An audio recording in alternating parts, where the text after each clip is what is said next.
No pressure.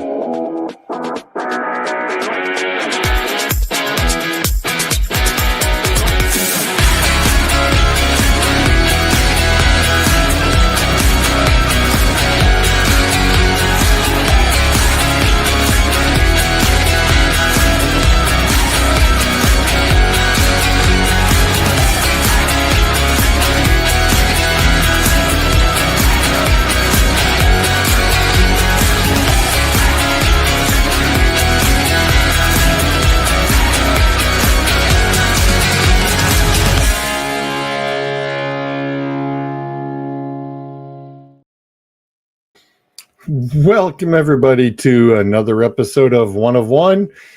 George here, along with my tag team partner, Mr. Sam Nelson.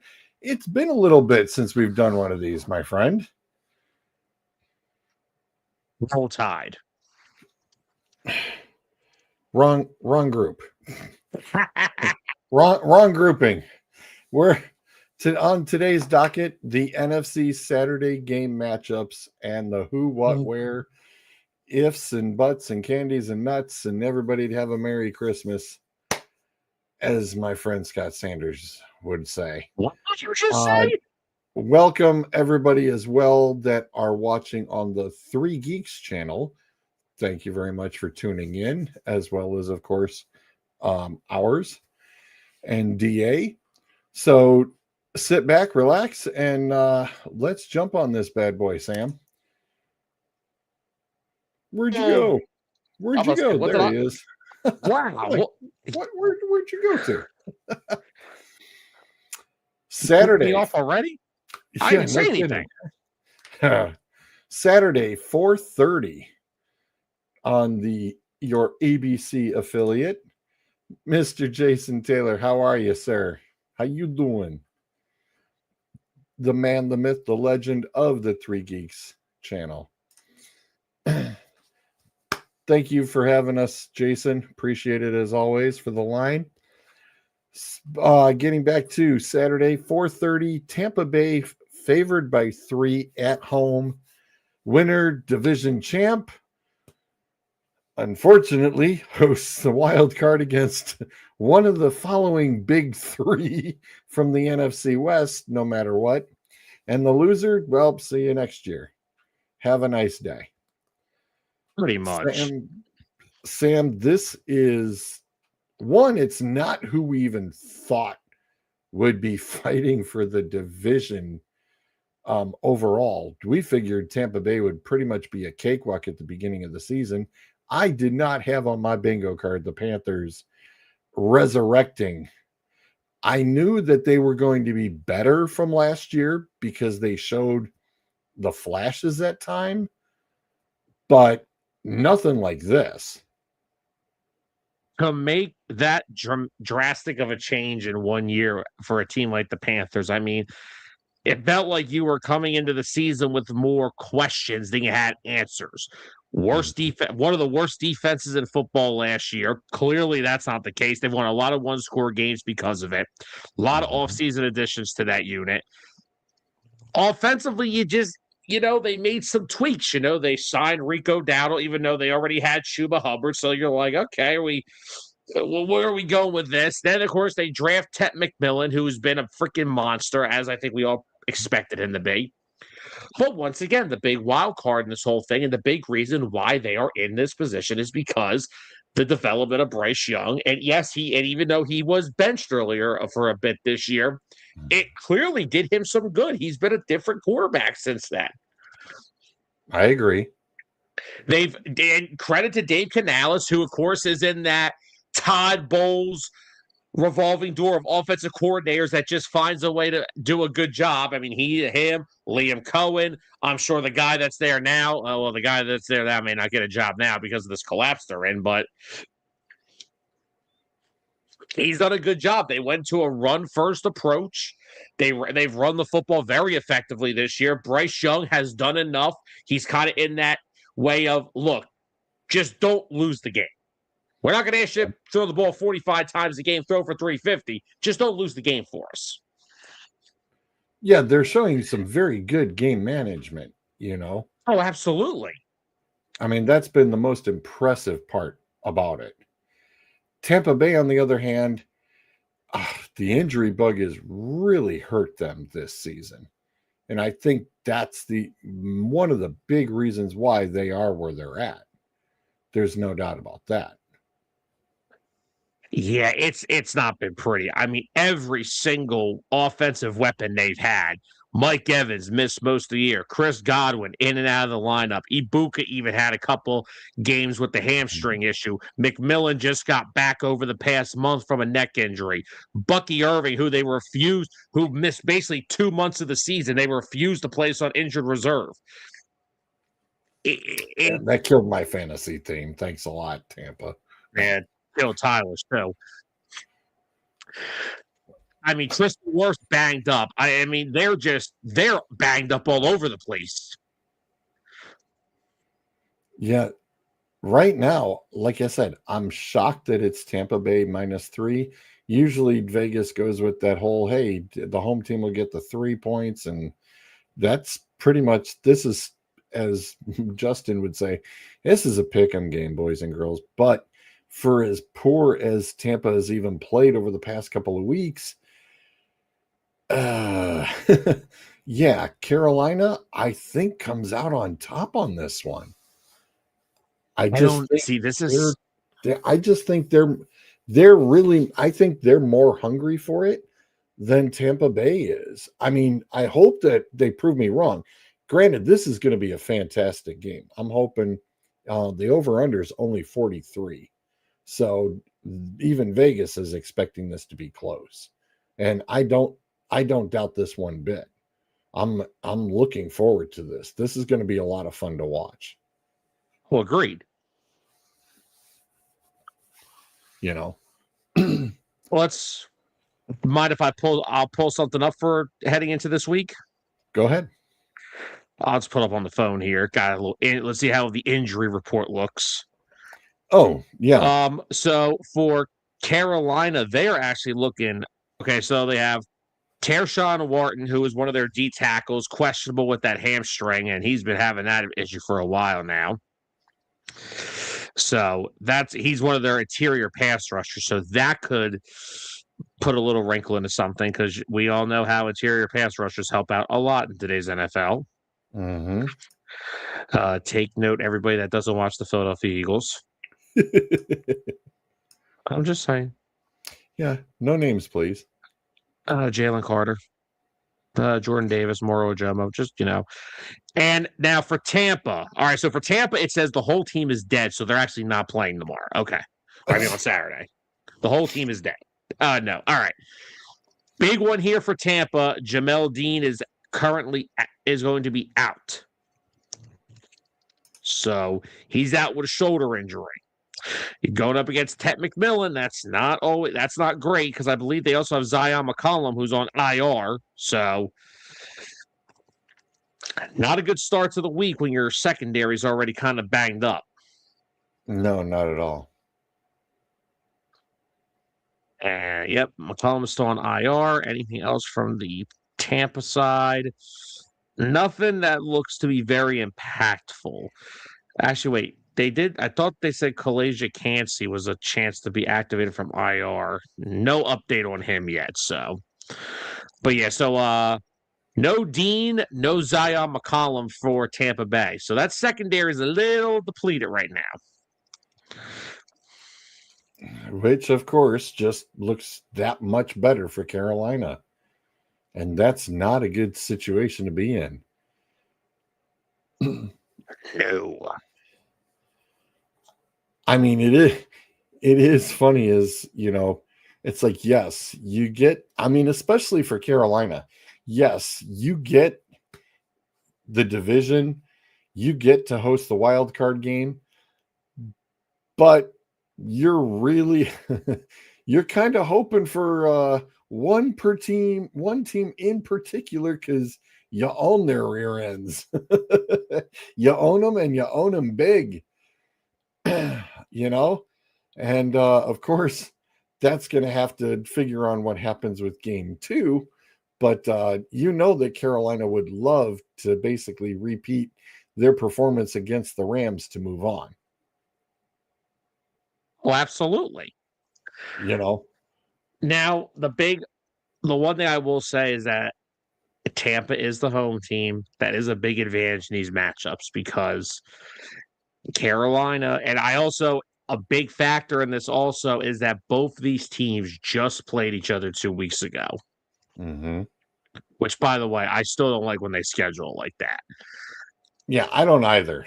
I'm not getting to be a proponent of this. I mean, you had the Seahawks and 49ers play against each other in week 1, and now you're waiting to the end of the season. These guys, it was just 2 weeks ago. It's like, come on. The every other week thing actually had done a few of the teams. Several of these teams have had to do that. I like, hey, play your division game, week 1, then like week 8, week 12, and then week 18, pull the last one. It's like, exactly. Don't go with the every other week thing. I mean, come on. You can spread it out a lot better than this. Yeah, no, they did that with us. We had the same problem earlier this year, too. We played the Giants on Thursday Night Football. Then 2 weeks later, played them again in Philly. It's like, no, space it out. Give these teams, especially division games, man. It's just they mean so much to these teams. Why do it to have a division opponent taken out of your schedule within the first month of the season? I mean, it was like the Bears Packers. I mean, granted, we got we got 2 fantastic games. I'm not going to lie, but to have it just 2 weeks apart from each other, I could have, space it out at least a good month. Come on, give it 4 weeks. And we're in the midst of it again. We just played the Commanders 2 weeks ago. We're playing them on Sunday. Yeah, and it could even turn out to be uglier. As right now, I'm gonna flip it right to segueing into our next game, because the whole ifs and buts and everything. The if situation, I'll start off with the Seahawks and 49ers. If the Seahawks win, the 49ers fall to 5. No matter what, if the hypothetical stuff of, well, if San Francisco beats said winner of Panthers or Bucks, the next game is right back against the Seahawks the next week. So if you get that number 1 seed, for example, if it's flipped the other way around, the Seahawks end up at 5 if the 49ers are at 1, and the Rams get bumped down to 6. The Seahawks can't fall to 6. They own the tiebreaker over the Rams. So if the 49ers do come out on top, and then the Seahawks end up going and beating either said Panthers or Bucks, you've got Seahawks at 49ers again, literally 2 weeks apart from each other. Yeah. Which is crazy. It's just like, really? Okay. I mean, yeah, I guess that's because the way things get seeded, and the number 1 seed of this game. I mean, again, this is kind of one of the things that I saw so far. It's still holding. Seattle's favored by 1.5 in Santa Clara. I was like, okay, that's a little interesting. But all right, my boys ain't even favored at home. That's kind of scary. But then again, the Seahawks have been very strong. But again, both the NFC West had kind of a light schedule. But to play against each other and these 2 teams dominating in the division the way they have, Sam, yeah. All right, let's see. Well, for San Francisco going into this week, you got Trent Williams, George Kittle, and Ricky Pearsall all listed as questionable. Kittle, I expect to play. Pearsall, I expect to play. Now, Mhm. Trent Williams did leave last game with that hamstring injury, so that will be something to keep an eye on for the inactive list tomorrow on Saturday. Yeah. If I say tomorrow one more time, cut me off, Yeah. cut me out. I know. Boop. I know. All this time off of work just is messing with our heads, man. Yeah, until Sunday night when I cry because I gotta go back to work. Right. Well, it's okay. We get to go to bed early. There's two other goofballs who play for an elimination game. It's like, yeah, who cares? No, that basically is who wants to lose this division more, gentlemen. Right. Who wants to go home early? Let me Stu Pudley versus Mason Rudolph, and let's have some entertainment. Right.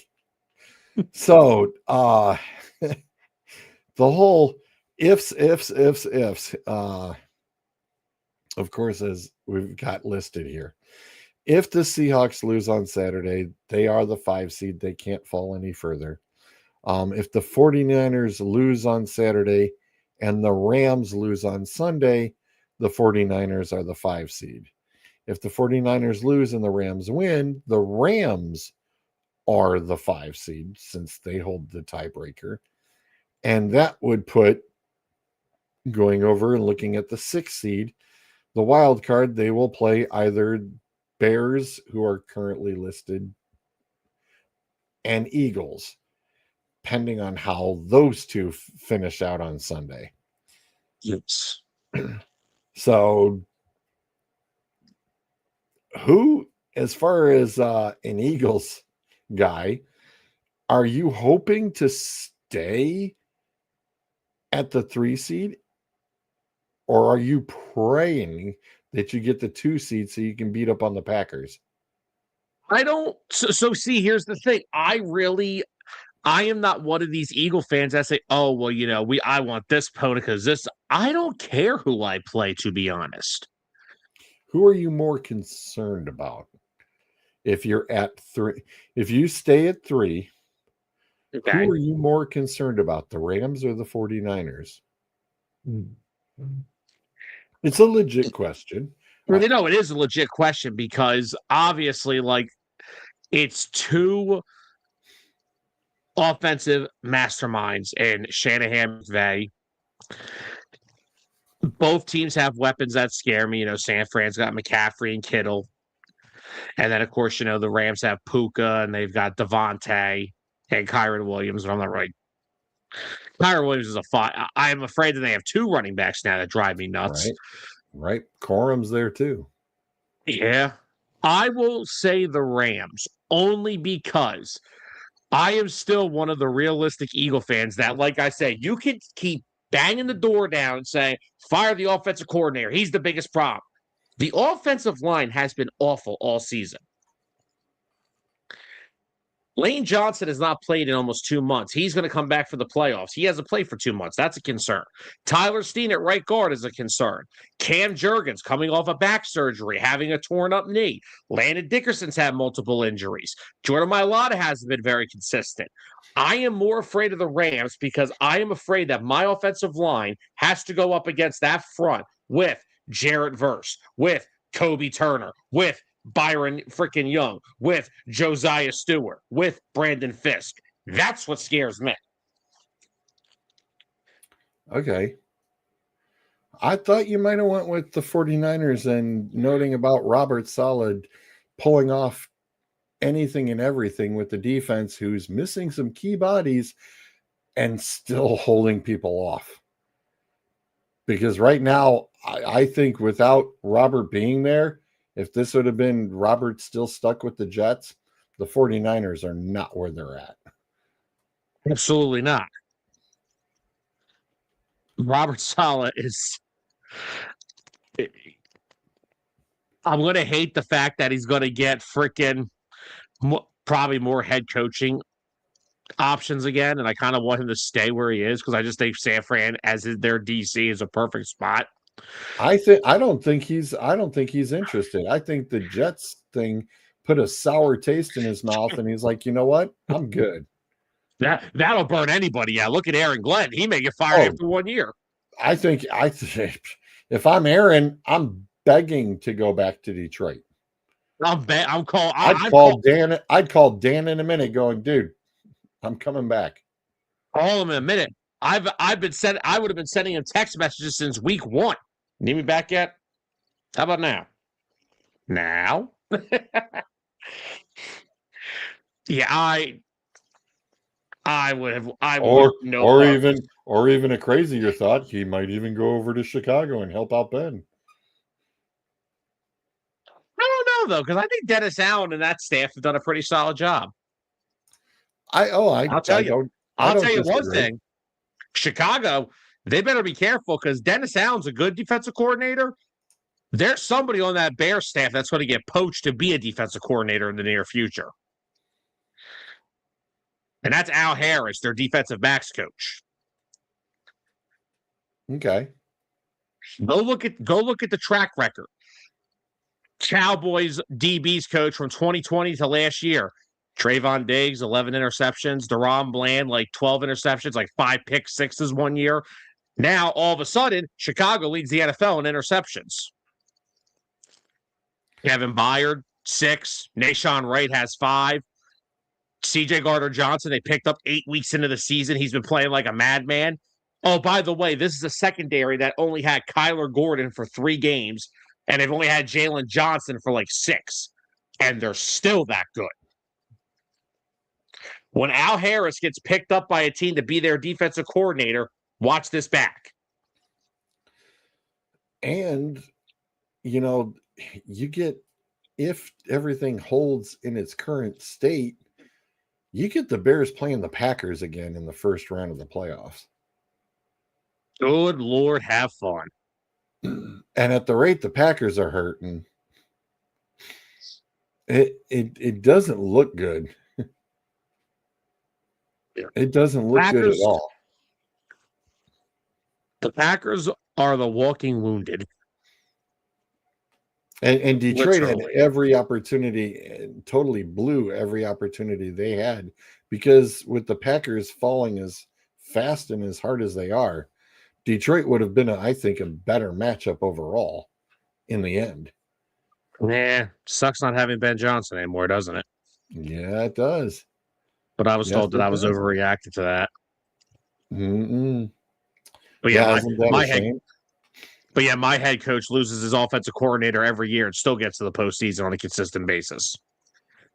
Yeah, that's kind of a scary situation too. Because no matter how much Detroit was always banged up on the defensive side of the ball, you knew the offense was enough to bail it out. If they told Ben Johnson, we have to score a touchdown on every drive, he'd be like, okay, hold my beer, watch this. They ain't got that no more. No, they don't. So but if there's one thing we know about Dan Campbell, remember back to that last year, Rodgers was in Green Bay. He likes to play spoiler. yes, So if he wants to take the 2 seed away from the Bears, I greatly appreciate it. Now, we've already announced that we're going to rest some guys. Like I believe Jalen Hurts isn't playing on Sunday. I think we've already kind of because the problem is it's the same thing. 2023, the Eagles were locked into the one wild card spot. They couldn't move anywhere else. But Nick said, no, we're going to go up to MetLife and everyone's playing. We got to get into a rhythm. Well, A.J. Brown tore his knee up, and guess who didn't play in the playoffs that year? Yeah. So Nick is always going to prioritize health over seeding because personally, if the Eagles can get now, the Eagles' run game over the past little bit has been getting better. It wasn't great in Buffalo, but it had some spurts in it where they had a couple nice runs. But before that, they were starting to run the football effectively again. If the Eagles can get their run game halfway close to what it was last year for the playoffs with that defense, I will go on the road and play anybody. I don't even care if I'm at home.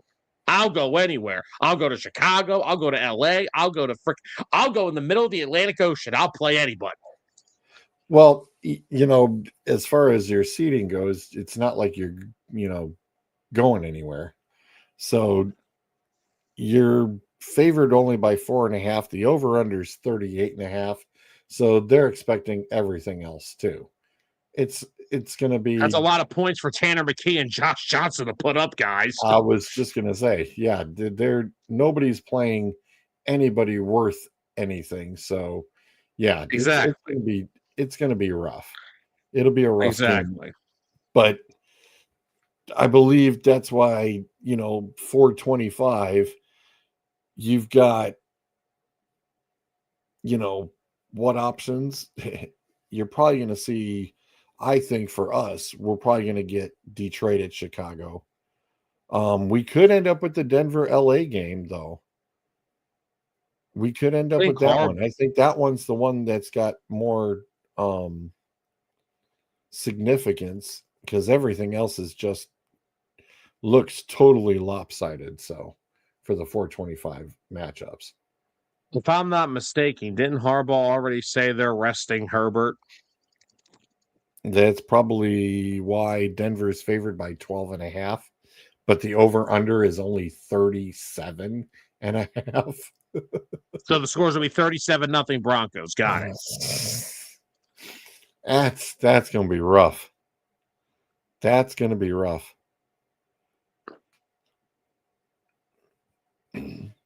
So, that's brutal. Gonna have so much fun tomorrow night on the Friday night gridiron picks to pick some of these joke games. Yeah, I mean, because there are a lot that are double-digit heavy favorites too. Yeah. New England, Denver, Houston, Jacksonville, all double digits. And it's like, wow, okay. So yeah, I expect a lot of nobodies, third, fourth stringers to be playing through Sunday easily. Well, it's like Eagles injury report came out today. Marcus Epps is in the concussion protocol. Jalen Carter hasn't practiced this week. Goddard hasn't practiced all week. And people are like, oh my God, we're so hurt. I'm like, they're not going to play anyway. Right. Some guys are going to get literally a week off, not just the game day. They're not going to practice. They're going to get time off. The Eagles are giving their starters a bye week. That is what they're getting. Oh, like some of these guys are getting bye weeks because they need it. Like Justin Herbert, he doesn't need to play on Sunday. He's got a broken freaking hand, for God's sakes. Yeah, and you're already pretty much knowing, okay, these guys have, when we'll be covering AFC stuff possibly tomorrow, as far as the who, what, and where, and checking up on the rest of those games that will all occur on Sunday. So check in with us. Got a good shot at doing it tomorrow, more than likely.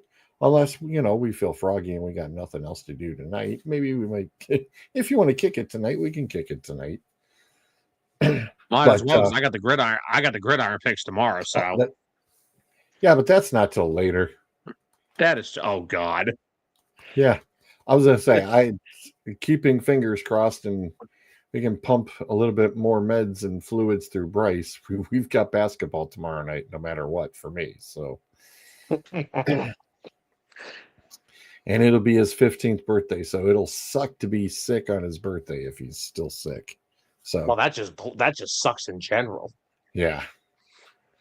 But no, final thoughts of who would you pick for Carolina, Tampa Bay? Who you got?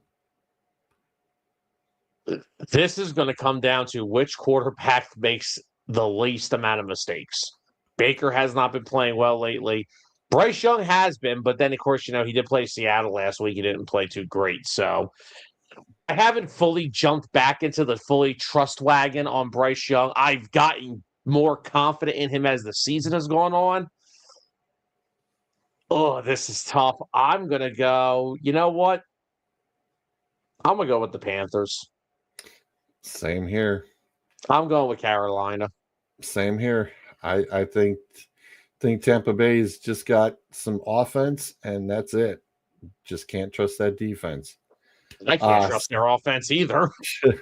Saturday night, Seahawks 49ers. I mean, yeah, you know, I'm a 49ers guy. You know, I'm going to pull for them all the way through. But I'm not going to lie. That is going to be one of, I think, the best games. I mean, the Seahawks Rams put on a clinic and put on some entertainment a few weeks ago. But whoo, baby, this one's for all the marbles. I think everybody pulls out all the stops. I'm really looking forward to this one.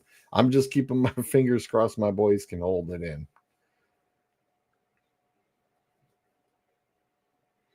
The Trent Williams, I'm expecting Kittle and Pearsall to play. The Trent Williams injury concerns me because even if he plays, you know a hamstring injury does not heal in a week. It depends on how light that is. I mean, it was kind of yes, but here's the thing: he is not a light man. Yeah, well, that's he's true. a large man. but he was on the sidelines. He was walking around pretty decently, even on the sidelines after he was pulled out. So look, the Niners were going up the field on the Bears every drive. That could have been precautionary because Shanahan was like, dude, I'll just hit a bunch of quick strike throws and I'll be moving this ball with no problem. Yeah, and that's exactly what it was.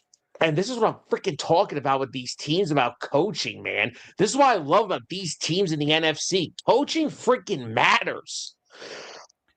And the score going back and forth, the volleyball effect to the scoring. Oh, my gosh.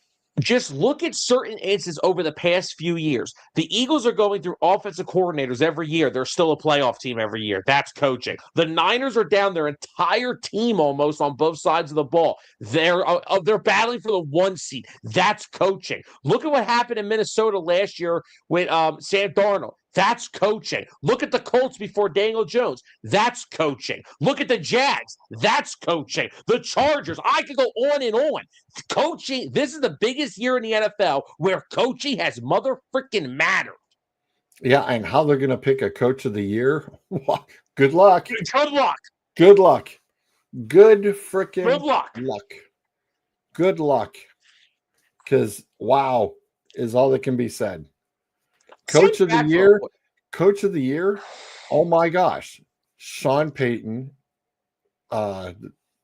Shanahan. Like you're right. You could go on and on.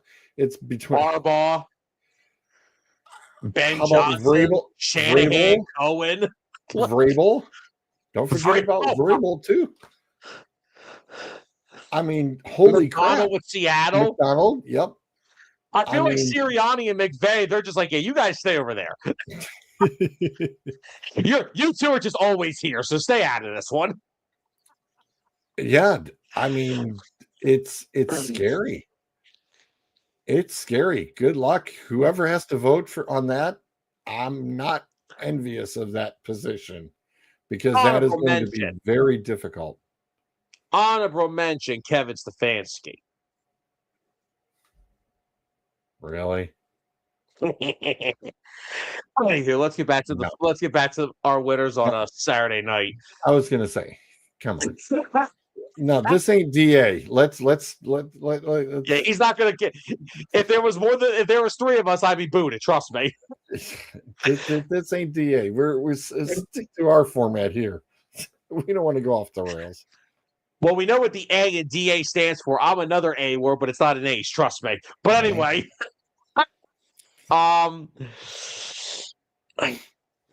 what's the line? Wait, what's the line for Saturday night?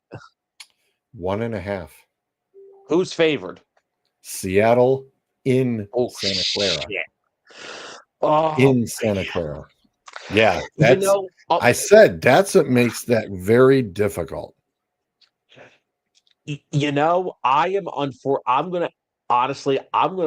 I'm picking Seattle, not because I don't believe in the Niners. I think that 49ers team could beat anybody, anytime, any day. There is a big difference between Chicago and Seattle. Chicago's defense takes the football away. Yes. However, the Seahawks, that defense has one thing in mind every time they step on the field. They want to get down, put their hand in the dirt, and punch you square in the freaking mouth. They are the most, in my opinion, there are better defenses. I think the Eagles have a great defense. I think the Chargers and the Broncos have good defenses. The Texans have the best defense in the league, in my opinion. The Seahawks have the most physical defense in the league. And I think that is going to separate them in this matchup. I think San Fran, if there's someone that can counter it a little bit, it is Shanahan. But I still can that back end hold up against that speed with JSN and Shaheed? That's another question. I just don't want this game ending in a tie. It's For not the going to end love in a of freaking God, tie. I don't want it. Dude, I'm just saying, for as much as the 49ers have gone back and forth with a lot of the teams so far, I'm scared about it because even if the teams tie, and although San Francisco did beat Seattle in week 1, somehow I'm confused by it from what I read, was that the Seahawks still would get the number 1 seed because of the overall records. I'm sorry. That's right. The overall records, Yeah. the 49ers are still a game behind. So that's why that's the only way we can get the 2 seed, because if we tie with Chicago and record, Chicago beat us, so they have the tiebreaker over us. Yeah, that's right. The 49ers are still a game back. So yeah, I just do not want to tie.